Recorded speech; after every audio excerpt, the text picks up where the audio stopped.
What's up, Tailgaters? You're in the booth with Tailgate Nate today. The road to predict all 136 FBS level college football teams this summer has now taken this journey into the 20s. We hit it earlier today with Texas A&M, and now we're in Ann Arbor, Michigan. The Michigan Wolverines got a lot of storylines entering this season, but mainly they want to get back on top, winning Big Ten championships. My name is Nate Pope, otherwise known as Tailgate Nate, and I want to thank you so much for clicking on this video and helping to support the channel. You want to support it even further? Well, that's very kind and generous of you. Do as I say. Hit the subscribe button down below if you wish to support the channel further. And while you're down there, well, you might as well ring the bell, because turning on notifications ensures that you won't miss an upload during prediction season, and you especially don't want to miss your favorite team.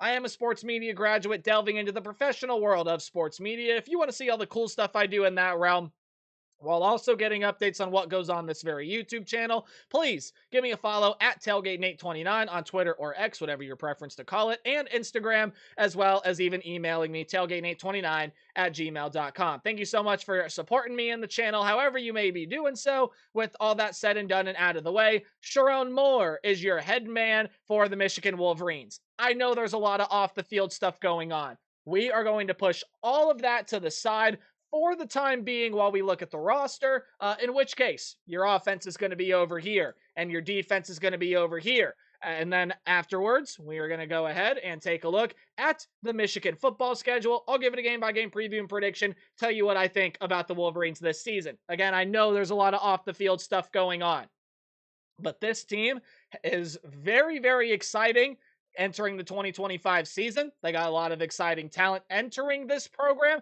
and we're going to start by talking about one of those pieces offensively after I tell you the numbers that are down below me. Returning production numbers are according to ESPN, and they do include transfer portal additions up to a certain percentage. The numbers below that, your recruiting and transfer portal ranks, are according to 24/7 Sports. Now, your offensive coordinator, Chip Lindsey, might finally have his quarterback issue solved. The quarterback room last year, Davis Warren, Jack Tuttle, Alex Orji. Unfortunately, none of those guys were going to get it done, and it was proven right because none of those guys got it done for Michigan last season. This guy, if he lives up to the hype and expectation, he absolutely could be. A Michigan kid, they flipped him from LSU. He's the #1 recruit in the country for the class of 2025. Again, according to 24/7 Sports, it's the quarterback, Bryce Underwood. He is a phenomenal talent. Again, if he hits, this is going to be a massive addition for the Michigan Wolverines. Last season was a very unusual one in the fact that, look, when they were winning Big Ten championships, that first year, they had someone not named J.J. McCarthy. I don't know why the name is not coming to head. Cade McNamara. That's it. I was going to pause the video and find out. Nope. Cade McNamara. They had him in 2021. 2022, 2023, you had J.J. McCarthy. Really, really good quarterback. This is no slight to Cade McNamara or J.J. McCarthy. Bryce Underwood, at his full best and just doing everything we know Bryce Underwood can do, he's better than both of them. In fact, he could be better than both of them combined, but I think that's a little bit of a stretch to say. He is better than both of them at his peak. He's going to be a freshman this year. He could be better than both of them already.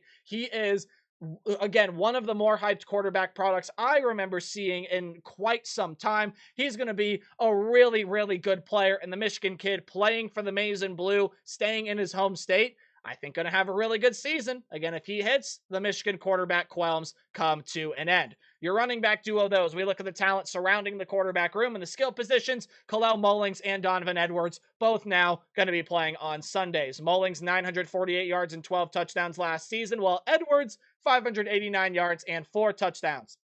Sort of an uncharacteristic down year for Donovan Edwards. Still a good enough running back to go pro. I thought so, and the NFL thought so too. However, the next great back is entering this team through the transfer portal. Justice Haynes was a member of the Alabama Crimson Tide. Last year, 448 yards and 7 touchdowns. Only got 79 carries. He'll get a crap ton more than that here with this Michigan program. And this is a Michigan team that, when you look at Justice Haynes, it is everything that Michigan wants. It's everything that Michigan embodies. And I think that Justice Haynes fits into this system really, really well. Michigan got themselves quite the stud. They did not have a 1,000-yard rusher with this program last year. I think that's going to change rather quickly here with Justice Haynes. I think he'll hit that 4-digit mark in 2025. Wide receiver room, though, for as much as the quarterback room was an issue last season, so was a lot of your pass catching room. Now, we're going to fast forward a bullet point by talking about the tight end a little bit.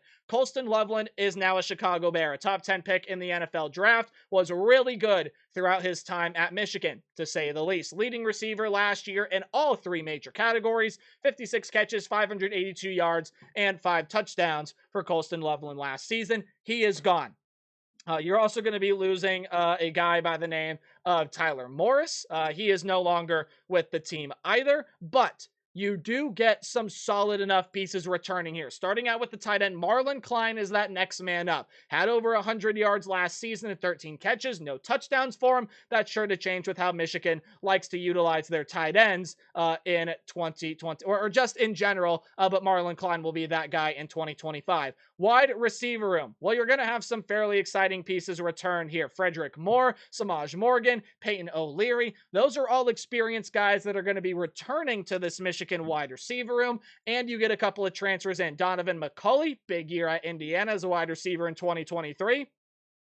The former quarterback converting out to wide receiver, very much so Braxton Miller type move. And then Anthony Simpson comes over from UMass, where he also had a slow 2024, but a massive 2023, where he almost exceeded 800 yards. So McCauley and Simpson both battled different things last season, I believe. Not 100% sure if injury was the case for, well, I guess really either of them. I believe it was for Donovan McCauley, but lack of production in 2024, great production in 2023. They're going to try to get back to their form from a couple years ago to help give a very big boost to this Michigan wide receiver room. Already talked about your tight end in Marlon Klein. With the way that Michigan's offense runs, they're going to be able to find the time and space to get Marlon Klein his desired touches here this upcoming season. But now your offensive line. It's going to be a real battle on this offensive line. 6 offensive linemen are going to be drafted by the NFL, and the line is going to be rebuilt with a ton of different pieces. You got experienced pieces, you got not so experienced pieces, you have transfers, you have a couple of freshmen. It's going to be a big old bag of shake it up, pull a name out. Okay, maybe not to that desired effect, but it is very well going to be a Michigan offensive line that might see a lot of moving around, might see a lot of trying out different combinations, trying out players in different spots while trying to figure out, how they're going to make up an offensive line this season. I don't think it's going to be a bad offensive line at all. I think it can be pretty solid, but the lack of production returning, as well as the lack of experience in the unit overall, can be a little bit concerning, as I think that's the key position group for Michigan's offense in 2025. Defensively, let's talk about your defensive coordinator in Wink Martindale. I don't know if I mentioned it. Chip Lindsey, your offensive coordinator, by the way. Wink Martindale, your DC. This has been one of the best defenses in the country over the past couple of seasons. And even though the star power looks like it's diminishing, there are 2 things that go against that statement. That's what a lot of outside people believe, but inside, Michigan feels like they may have more NFL-level guys than ever. Not first-round picks, not second-round picks, just more NFL-level guys than ever, and the physicality. Even if the star power diminishes, the physicality level won't. This is going to be a Michigan team that's going to dare you to hit them in the mouth, and then they're going to hit you back harder. They dared Ohio State to play physical with them last year, and look what happened. Ohio State gave in, and Michigan pulled out their 4th straight win against their rival down south.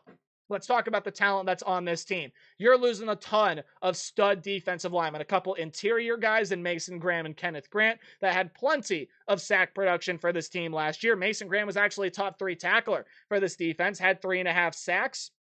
And then Kenneth Grant, 3 sacks for him last season. You're also losing your sack leader. Off the edge, a former member of the Coastal Carolina Chanticleers, drafted out of the Michigan Wolverines, 33 tackles, 8.5 sacks for Josiah Stewart. They all turned pro. They're all playing on Sundays, and they're all going to have big impacts wherever they go. However, highlighting the returners on this defensive line is going to be a guy by the name of, TJ Guy.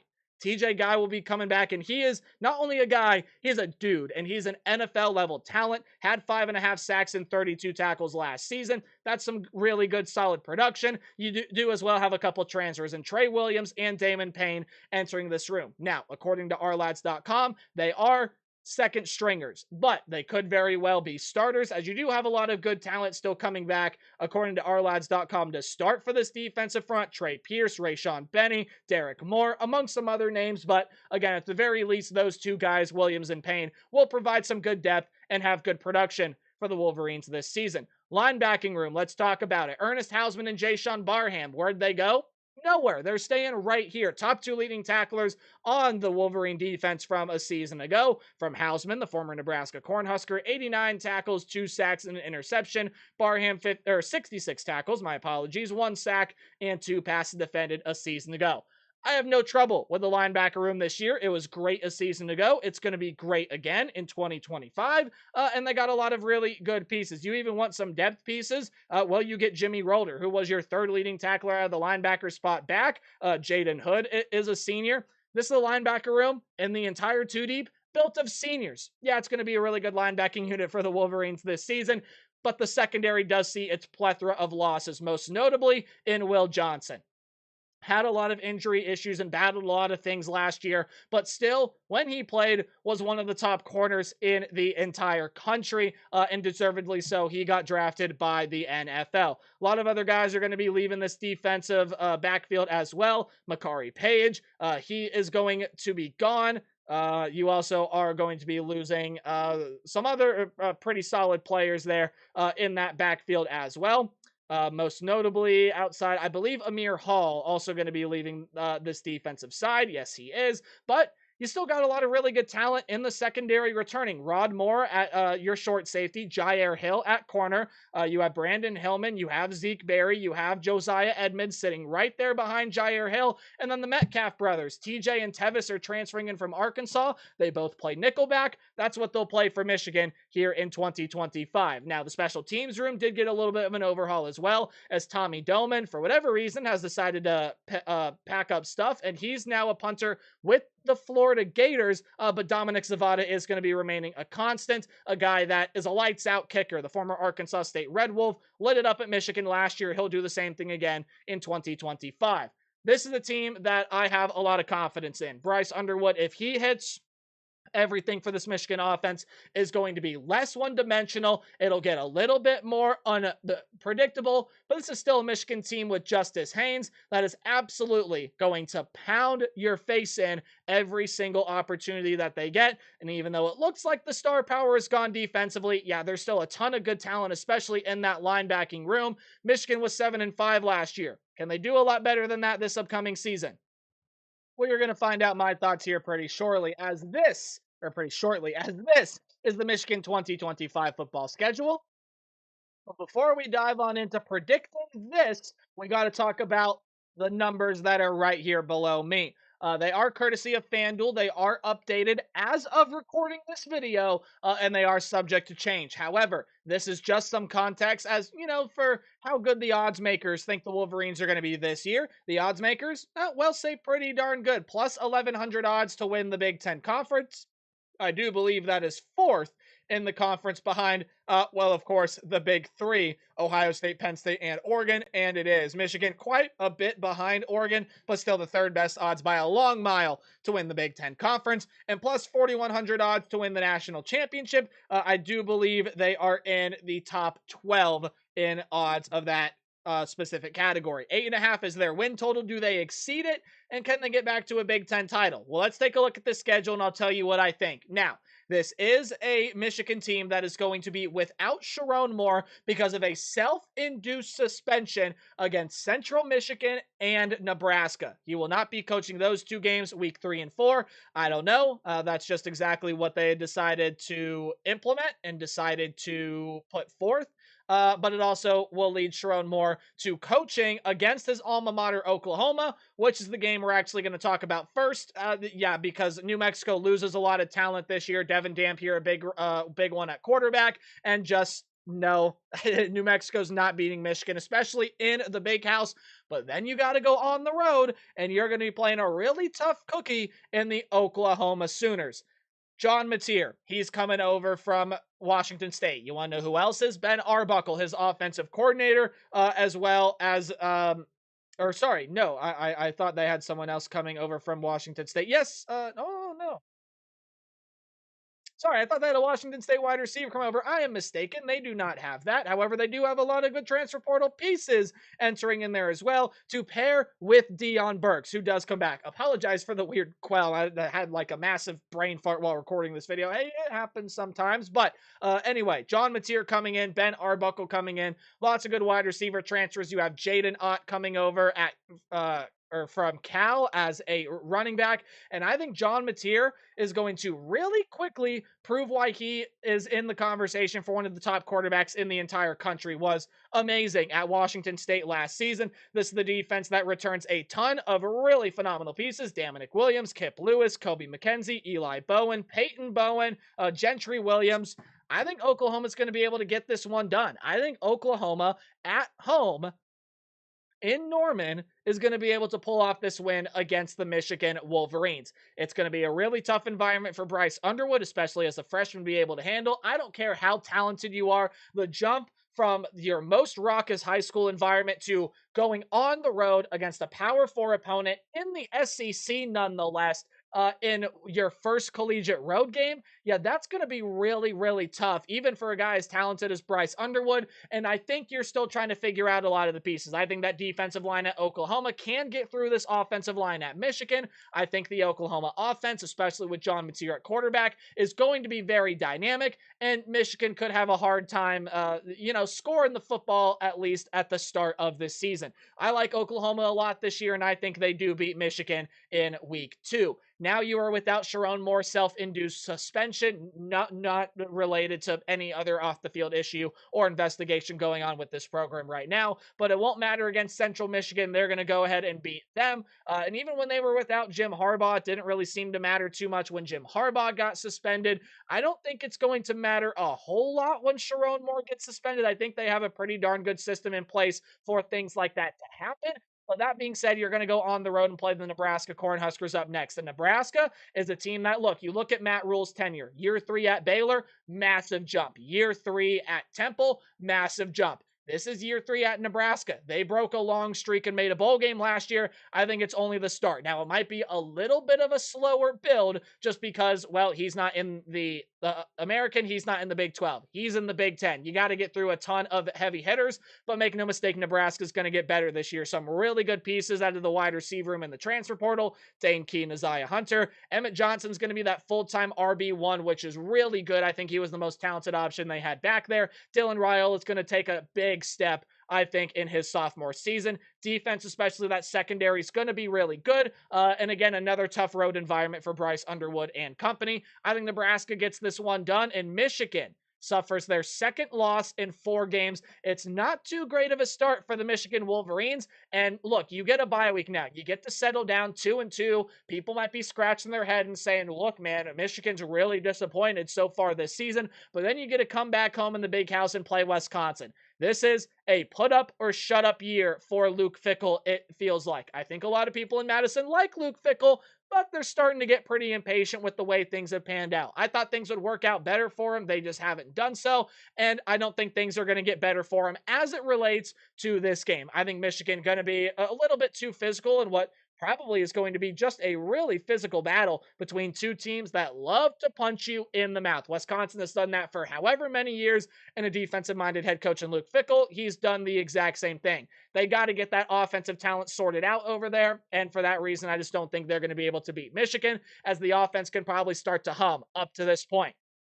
But then you're going on the road playing another coach in a do or die scenario, and that's Lincoln Riley and USC. It very well could be, make a really good bowl game or even the college football playoff, or lose your job if you are Lincoln Riley this season. Jaden Maeva is going to be quarterback for you. Awesome. You lost a lot of talent through the transfer portal, especially in that wide receiver realm. However, the defense, I got a pretty solid feeling, is going to take another step in the right direction this year. They got a lot of really good pieces on the defensive side of the football. And again, do or die this year. USC is going to have to win a big game at some point. I think it's this one right here. They beat the Michigan Wolverines. And if you pause for about 15 seconds, 3-3 through the first 6 games. It's not great for the Michigan Wolverines. However, this is the schedule that I do think is pretty front-loaded. You have a road game against a Power 4 opponent, a road game against the team that, with a head head coach that has a track record of exploding in year 3, two teams that are in do or die scenarios with their head coaches, and they're going to be playing really desperate to try to save their head coach.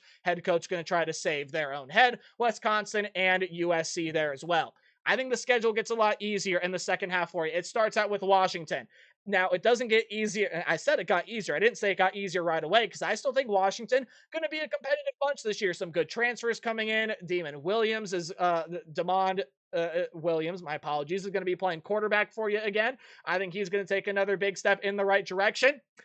Washington was able to beat Michigan last year, but physicality level, I do believe, is going to be the thing that gets Michigan to win this game. So Michigan is going to be able to win there against Washington. And then I think they start to go on quite the run to end the season, kind of like they did last year at Michigan State. Yep, that's a win. I do, though, think Michigan State's going to be a sneaky competitive team in the Big Ten this year. I do think Aiden Childs is going to take a year 2 jump. I think Jonathan Smith is still the right guy for the job. You got a lot of good talent coming in through the portal in the wide receiver room with Omari Kelly and Krishawn McCray. Really like both of those guys, especially Krishawn McCray, what he did at Kent State. Really, really good player. A lot of good returners in the defensive side of the ball, and it is a rivalry game, so you can't count it out. Like I said it got easier. I didn't say it got easier right away. My goodness, cut me some slack. Michigan, though, I do think will go on the road, beat Michigan State. Physicality level, I think just a little bit too much, and Michigan beats Michigan State there on the road. They also will get the win over Purdue. Barry Odom has got a hell of a task cut out for him. He's got to rebuild a program that's in some pretty low places right now, and it'll take him some time. So Michigan wins that one. They win on the road at Northwestern. Hey, Preston Stone is there now, but again, I don't think Northwestern going to be much of a match for Michigan. And then they win the game at Maryland as well. Again, just a team in Maryland that I see struggling this season as they lost a ton of talent in through the transfer portal. And now comes the game that you are all probably waiting for me to predict, right? Michigan and Ohio State. Up to this point, the difference between a 8-4 and a 9-3 season. Ohio State. So here's what I've been telling everyone that has asked me about this game in particular. Ohio State is more talented. You have Jeremiah Smith, you have Caleb Downs, you have Julian Sain, you have Carnell Tate, you have Sonny Styles. You have so many good players at every single level. Ohio State is more talented. I think Ohio State with Brian Hartline is going to scheme for this game a lot better than they did last season and play to their strengths, which is their wide receiver core. However, Ohio State is in a position right now that Michigan was in for 8 years. Prove that you can win the game, and I'll pick you to win the game.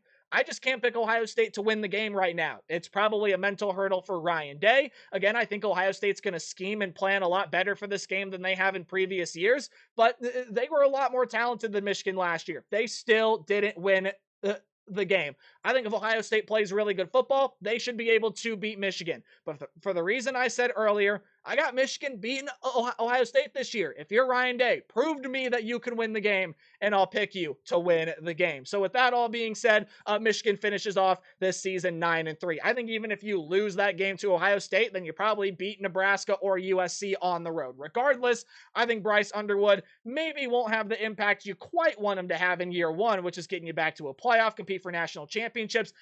Give him his sophomore season. Michigan can really explode in 2026, and this is a program I would keep close eye on here in 2025. They could have some exciting football to watch. That's all for this video. Leave your thoughts in the comment section below. Remember to play hard but tailgate harder, and I'll see you tomorrow with more predictions. Goodbye.